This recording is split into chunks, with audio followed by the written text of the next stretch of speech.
Hola, John. Doctora, buenos días. Ya, ¿cómo se escucha? ¿Está bien la imagen? ¿Se ve? Sí, doctora. ¿Todo bien? Bueno, Sí. ya, entonces empezamos las clases. John, ¿me dices, por favor, en qué tema hemos quedado? ¿En qué patología?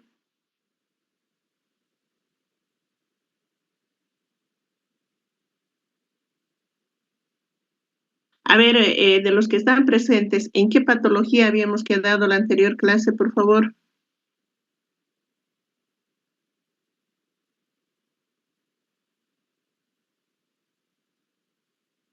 Meningitis, doctora. Ah, ya, ya, ya.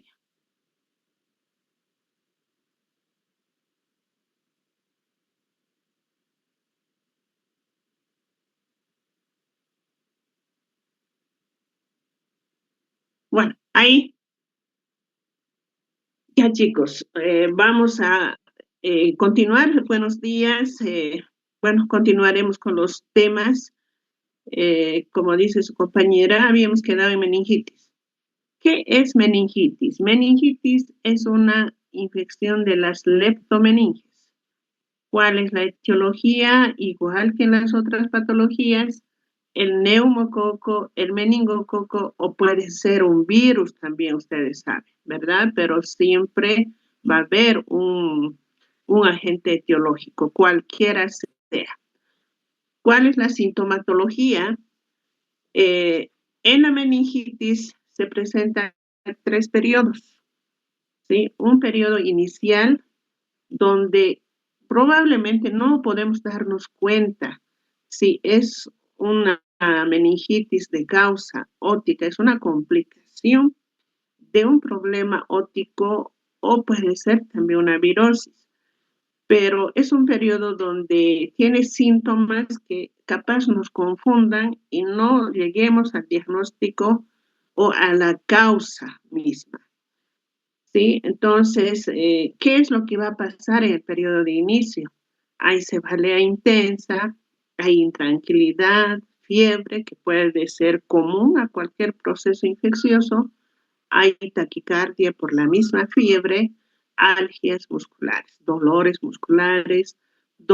articulares. ¿Sí? Perdón que le interrumpa, no se ve la pantalla, solo se ha quedado colgada. Y ya, a ver un momentito, John. No se ve la pantalla, dices. ¿Se ha quedado colgada? Sí, solamente se está viendo los archivos, no se ve las diapositivas. Mm.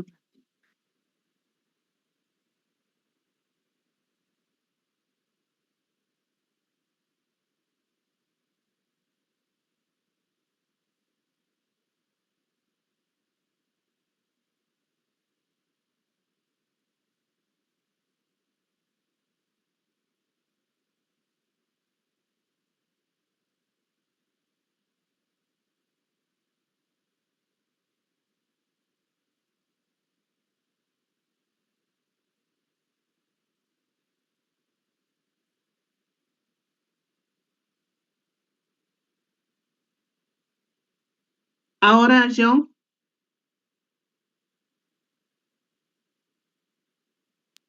Recién, doctora, se ve. ahora sí se ve. Ya, listo. Bueno, entonces continuamos. Habíamos dicho que meningitis es una infección de las leptomeninges, causada por el neumococo meningococo. En la meningitis se presenta, dentro de la sintomatología de la meningitis se presentan tres periodos, como ser el periodo de inicio, que sería una cefalea intensa, un síntoma en este periodo.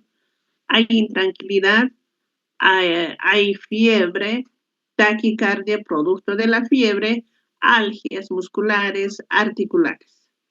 Ese sería el primer periodo.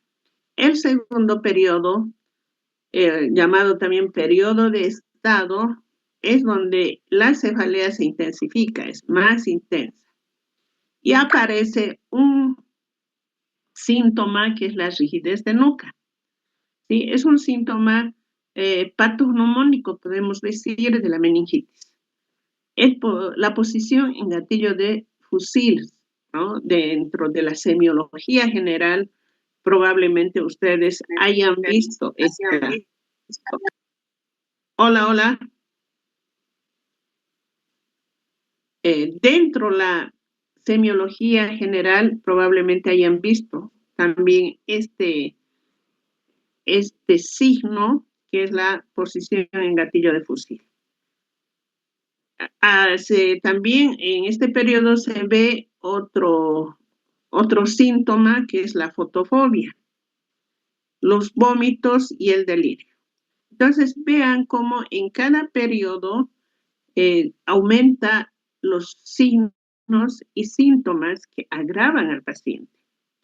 Luego tenemos el periodo final, donde en este periodo ya el paciente entra en delirio, letargo y finalmente el coma, ¿no? Entonces, vean que ya estas complicaciones de las otitis medias se convierten ya en patologías independientes con su propio síntoma.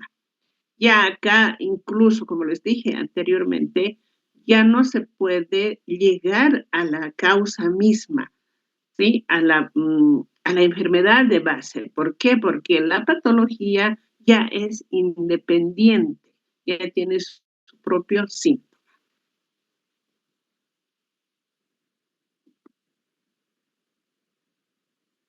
¿Cómo vamos a diagnosticar si un paciente está haciendo meningitis? Por sus síntomas y signos. Como les dije en la anterior, son síntomas, signos patognomónicos, la rigidez de nuca, ¿no? Seguramente en semiología igual les han enseñado cómo saber si ese paciente está con rigidez de nuca. Esos signos es importante, son signos patognomónicos que nosotros no vamos a ver en ninguna otra patología. Y acá lo más importante, ¿qué diagnóstico? ¿Cómo vamos a diagnosticar exactamente si es una meningitis? Acá lo importante es la punción lumbar.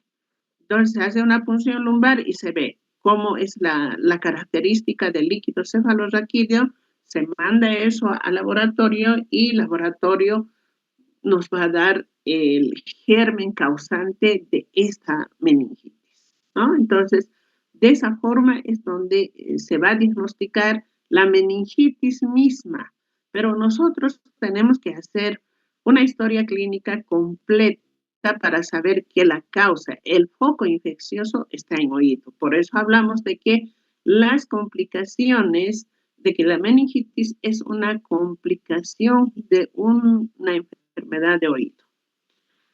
Tratamiento fundamentalmente médico, no se puede hacer otro tratamiento, ¿sí? Acá cuidado que mencionen que es quirúrgico, no es quirúrgico, fundamentalmente médico. Hay que enfriar el cuadro meningio, ¿sí? Entonces, como hemos mandado ese líquido cefalorraquídeo al laboratorio nos va a especificar cuál es el germen que está causando esta meningitis. Y nos va a dar, obviamente, el antibiótico para ¿qué? Para empezar con el tratamiento, ¿sí? Entonces, el cultivo antibiograma de líquido cefalorraquídeo nos va a dar qué antibiótico podemos utilizar y qué germen es el que está provocando esta meningitis. Y finalmente es el quirúrgico. Y ya esto es dirigido a la patología de base, a la infección, a ese foco infeccioso que ha causado la complicación, ¿verdad? Entonces hemos hablado de que se puede hacer si la infección está en la parte petrosa del temporal y está en mastoides, ¿verdad? Y hemos hablado de una mastoiditis parcial o una mastoiditis radical. ¿Eso qué cosa nos va a mostrar para saber si realmente o qué tipo de cirugía se va a hacer? Nos va a mostrar lo que es la tomografía, ¿sí? Nos va a mostrar cómo está la mastoides exactamente. Entonces nosotros dirigimos a ya el tratamiento quirúrgico final, hay que sacar ese foco infeccioso. hay que eliminar ese foco infeccioso. Por lo tanto, el tratamiento va a ser quirúrgico, ir a hacer una mastoidectomía parcial o una mastoidectomía radical. ¿Alguna pregunta, chicos? Bueno, vamos a seguir con otra patología. Es la tromboflebitis del seno sigmoideo. Esta patología también es una patología, es una complicación de un problema otológico. ¿Y cuál es la definición de la tromboflebitis? Es una infección que se propaga directamente de las otitis medias crónicas, ¿sí? Pero en determinado momento, como hemos visto, un cuadro clínico que es las otitis medias agudas necrosantes, que también fácilmente se puede complicar. Entonces, complicación de las otitis medias crónicas a seno sigmoideo. ¿Cuál es la etiología? Es el estreptococo, puede ser el estreptococo, puede ser el neumococo o cualquier otro germen que vaya a esta parte, a este elemento anatómico importante. ¿Cuál es la sintomatología? ¿Cómo nosotros más o menos nos vamos a ubicar de que podría tratarse de una tromboflebitis? Siempre la sintomatología nos va a orientar, la signología, si es que presenta, nos va a orientar de qué patología, frente a qué patología nosotros estaríamos, ¿verdad? Entonces, la cefalea, la febrícula, la septicemia, y acá hay este dato importante o signo importante, es el edema de papila. ¿No? Esto es lo que nos va a llevar, más o menos, nos va a orientar al camino de del diagnóstico. Y también el aumento de presión del líquido cefalorraquídeo. Son estas dos cosas que nos van a orientar para decir, y parece que es una complicación de una tromboflebitis. Tenemos el absceso encefálico. Definición: es una colección purulenta dentro de la masa encefálica. ¿Cuál es la etiología? También es el estreptococo, el neumococo, el estafilococo. Sintomatología: fiebre alta, cefaleas, convulsiones focales, compromisos de pares craneales y finalmente coma. ¿Cómo diagnosticamos? Una punción lumbar igual nos orienta a esto, una punción lumbar del fondo de ojo, angiografía, TAC. El tratamiento ya de hecho hemos dicho que es quirúrgico, porque es la parte de neuro. ¿Quién tiene que intervenir? Es neurocirugía. También hay que enfriar el cuadro con antibioterapia, ¿sí? Tenemos otra patología que también es una complicación intracraneal de patología del ojo, o de oído, puede de una otitis media aguda o una otitis media crónica, y tenemos la hidrocefalia otítica. Acá les muestro un esquemita donde, a ver si alguno de ustedes me dice qué es lo que les llama la atención en este esquema, qué es lo que les llama la atención, para que más o menos se ubiquen de qué podría tratarse. La punción lumbar. Ya, pero otra cosa,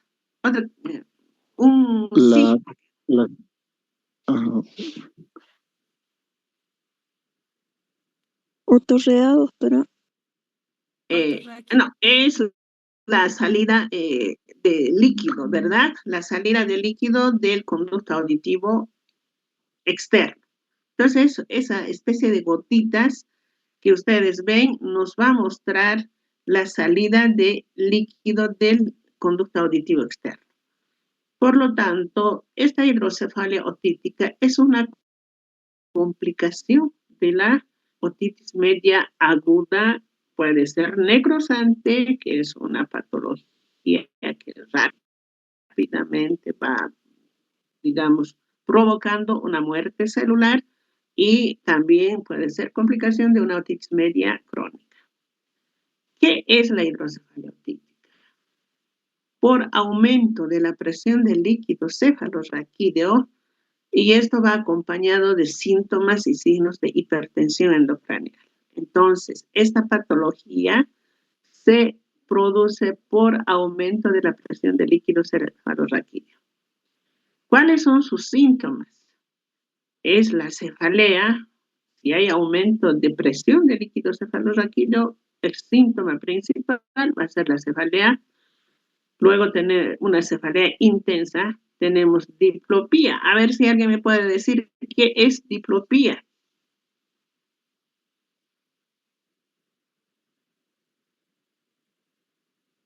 Ya deben estar llevando en oftalmo. Diplopía. Visión doble, ¿verdad? Luego parálisis del motor ocular externo, náuseas provocado también por el aumento de la presión del líquido cefalorraquídeo y vómitos. ¿Cómo vamos a diagnosticar? Tiene que haber un antecedente otítico, por eso es importante hacer una buena historia clínica, ¿sí? Trata de que el paciente nos oriente, preguntar si hubo un proceso infeccioso a nivel de oído, si salió pus, o de qué tiempo es esto si tiene algún antecedente de dolor, de otorrea, ¿no? Entonces, estos antecedentes nos van a llevar, nos van a orientar para llegar al diagnóstico. Y otra cosa también, no siempre va a ser una infección la que puede provocar la hidrocefalia otítica. También puede ser una intervención quirúrgica. Generalmente la timpanoplastia es un procedimiento quirúrgico que lleva a esta patología. Luego, la estaperectomía. ¿Qué es la estaperectomía? Es la sustitución de la platina del estribo, que luego vamos a ver en una patología cómo esta platina, el estribo mismo, se va destruyendo el hueso. Entonces hay una cirugía que repone, ¿no? Entonces se habla de prótesis de estribo. Entonces, en el momento de hacer esta cirugía, se puede provocar una fístula y luego ya pasa el postquirúrgico y el paciente puede empezar con esta sinología de salida de líquido cefalorraquídeo. Entonces está entrando a una complicación postquirúrgica que sería la hidrocefalia otítica, ¿no? Entonces por eso hablamos de que, ¿cómo se puede diagnosticar? Antecedentes otíticos, antecedentes de una enfermedad que sería problemas de oído, una otitis media aguda, necrosante, una otitis media crónica, ¿verdad? Un proceso bastante largo, pero también decimos que puede ser por un antecedente quirúrgico, una timpanoplastia o una estaperectomía que podría provocar. Ahora, no siempre tampoco es eso, también hay que tomar en cuenta que un accidente, un trauma a nivel de la región auricular, puede provocar una hidrocefalia otítica. Otra cosa que puede provocar, y si ustedes revisan la literatura, dice, si se acuerdan del colesteatoma, ¿verdad? Hemos dicho que el colesteatoma es un tumor benigno anatomopatológicamente, pero sí es maligno en cuanto a su crecimiento. Entonces, va creciendo y va afectando absolutamente todo, que puede provocar también fístulas a nivel de oído interno. Entonces, todo esto hay que, digamos, el antecedente, la historia clínica nos va a orientar para pensar qué podría estar provocando esta hidrocefalia otítica. Ahora, tratamiento. Uno pensaría, ¿no? Si es problema de una fístula que está provocando la salida del líquido cefalorraquídeo, lo ideal y lo lógico sería cerrar esta fístula. pero no es ese el tratamiento correcto, porque en una cirugía habría que hacer otra cirugía para ver en qué parte se ha hecho la fístula. Si es un accidente, también tendríamos que entrar. Si es provocado por una infección, también tendríamos que provocar. Pero una cirugía tras otra, podemos provocar varias fístulas, por lo tanto, no es el tratamiento correcto. Entonces, ¿qué se puede hacer? ¿Cuál es el tratamiento? Acá, como ven en el esquema, son las punciones lumbares. Entonces, hay que hacer punciones lumbares seriadas. ¿Para qué? Para bajar la presión del líquido cefalorraquídeo y el paciente tiene que estar en reposo absoluto. Y así bajamos la presión del líquido cefalorraquídeo con punciones lumbares y el paciente en reposo absoluto, entonces se da lugar a que esta fístula se cierre porque ya no hay presión para que la fístula siga abierto y siga saliendo este líquido. Entonces, ya pasan unos días, la fístula se cierra y como se ha bajado la presión del líquido cefalorraquídeo, no va a haber más problema y se consigue a que esta fístula se cierre. Entonces, el tratamiento acá principal son punciones lumbares seriadas hasta que ese conducto auditivo externo esté seco, ya no veamos esta salida del líquido cefalorraquídeo. ¿Sí? ¿Alguna pregunta, chicos? Bueno, creo que no hay ninguna. Continuamos. Bueno, salimos de esas complicaciones que habíamos clasificado en dos, ¿verdad? Complicaciones otológicas y complicaciones intracraneales. Bueno, ahora ya hemos terminado las patologías que son producto de estas complicaciones. Ahora salimos a otras patologías que también se da en oído medio. Hablamos de las otitis medias secretoras. ¿Se acuerdan ustedes, los que han hecho la práctica? Hemos visto un examen complementario como es la timpanometría, ¿verdad? Habíamos hablado de que la timpanometría es nos da la complacencia de la membrana timpánica, ¿sí? Hemos mencionado también de que la membrana timpánica para ser complaciente tiene que estar íntegra, ¿verdad? Entonces, ahí habíamos mencionado, ¿en qué patología nosotros podemos pedir este examen complementario? Y hemos dicho que es la otitis media secretora. Entonces, es esa patología la que vamos a ver ahora. ¿Qué es una otitis media secretora? La otitis media secretora es la presencia de un líquido generalmente estéril, o sea, no tiene germen, ¿sí? Es limpio, es un líquido limpio, sin gérmenes. Entonces, ¿qué es lo que vamos a ver?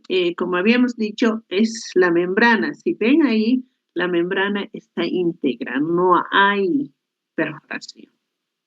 Entonces, hablamos de que la otitis media secretora es una patología donde tiene líquido dentro de la caja timpánica, pero es un líquido estéril, sin infección. ¿Sí? ¿Cuál es la causa? ¿Cuál es la etiología de la otitis media secretora? La causa es la disfunción tubárica. Es la disfunción tubárica la que provoca la otitis media secretora. ¿Qué quiere decir? A ver si alguien me puede contestar esto de qué entienden por disfunción tubárica. Que no se regulan las presiones, doctora. Eso. Entonces acá lo que está afectada es la trompa de Eustaquio. Ustedes saben, hemos hablado dentro de la fisiología de la trompa de Eustaquio. ¿Cuál es la función de la trompa? La función es, a ver si alguien me puede decir. Ya su compañero ha dado. Mantener el equilibrio entre el aire interno y el aire externo, doctor. Claro, es el intercambio de presiones, ¿verdad? Entonces, la trompa de Eustaquio, su función es intercambiar presiones. Acá habla de la disfunción tubárica. Entonces, es que la trompa de Eustaquio no está funcionando como, no está cumpliendo con esa fisiología. Por eso se habla de disfunción tubárica. Tubárica significa trompa de Eustaquio, a este nivel, ¿verdad? Entonces, es la disfunción tubárica la causa de la otitis media secretora. Es la condición que inicia, dice, el ciclo etiológico, ¿no? Entonces, esa es la causa. Hemos dicho de que tiene que haber presión positiva y presión negativa. Si la trompa de Eustaquio no está funcionando bien, es que si hay presión positiva, hablamos de presión positiva, entra aire a la caja, pero por alguna eventualidad, generalmente la literatura dice que es por alergia. La trompa de Eustaquio, la mucosa de la trompa de Eustaquio se edematiza y se cierra. Entonces, ¿qué hace? Que ese aire que ha entrado a la caja timpánica ya no puede salir. Entonces, y si en algún momento este edema de la mucosa de la trompa disminuye, sale un poco de aire, ¿sí? No sale completamente, no hay ese intercambio completo de presiones. Entonces se queda aire y poco a poco va acumulándose este aire dentro de la caja timpánica, ¿sí? Entonces, ¿qué está provocando? Se va acumulando y está comprimiendo las paredes de la caja timpánica. Y al comprimir las paredes de la caja timpánica, está comprimiendo la mucosa que está formando la caja timpánica y por lo tanto está provocando un exudado. Ese edema está provocando un exudado de esta mucosa. Y el exudado es líquido. Y por lo tanto, entonces, el líquido reemplaza al aire que normalmente debe haber en la caja timpánica. Es ese aire es ese líquido que se ve en la otitis media secretora. ¿Sí? Entonces, si hay alguna pregunta, si me han entendido. Bueno, acá también se explica. A partir de la disfunción tubárica se genera una presión, habla de negativa, o sea, que no sale aire, ¿no? Que más bien entra y se queda en el oído medio. Que al llegar a ciertos niveles produce un trasudado. O sea, el acúmulo de aire, lo que les dije, está presionando las paredes y provoca un trasudado, un líquido. Y este líquido está reemplazando al aire, ¿no? Este líquido es un líquido estéril, lo que les dije. Es un líquido que no tiene gérmenes. ¿Cuál es la sintomatología de la otitis media secretora? Hay una hipoacusia. ¿Hipoacusia de qué tipo será? A ver si alguien me contesta. Conductiva. Conductiva. ¿Por qué? Porque el líquido que está ahí detenido no está dejando que vibre la membrana timpánica, porque está presionando hacia la membrana timpánica. Otro no está dejando que se muevan los huesecillos, ¿verdad? Por lo tanto, nos va a provocar una hipoacusia de tipo conductiva, que va a depender mucho de qué cantidad de líquido haya. Entonces, provoca una hipoacusia permanente o fluctuante. Por momentos el paciente escucha bien, por momentos se le tapa el oído. Una otodinia de baja intensidad, ¿sí? Entonces, otodinia un dolor de baja intensidad. No es un dolor fuerte como en la otitis media aguda. Y así como viene, se va. Por eso habla de poca duración. Acúfenos. O sea, sonidos diferentes. El paciente nos va a referir que son sonidos de característica que aparece y desaparece. Y mareos. Mareos, ¿por qué? Porque este líquido de alguna forma presiona la ventana oval hacia el oído interno y provoca mareos. ¿Y cómo vamos a ver a la otoscopía? Un tímpano transparente, ¿sí? Con aire en la parte superior y líquido en la parte inferior. Si ven acá en la imagen, vean cómo la parte inferior está más abombado que la parte superior. Entonces, hay aire en la parte superior y hay líquido en la parte inferior. Y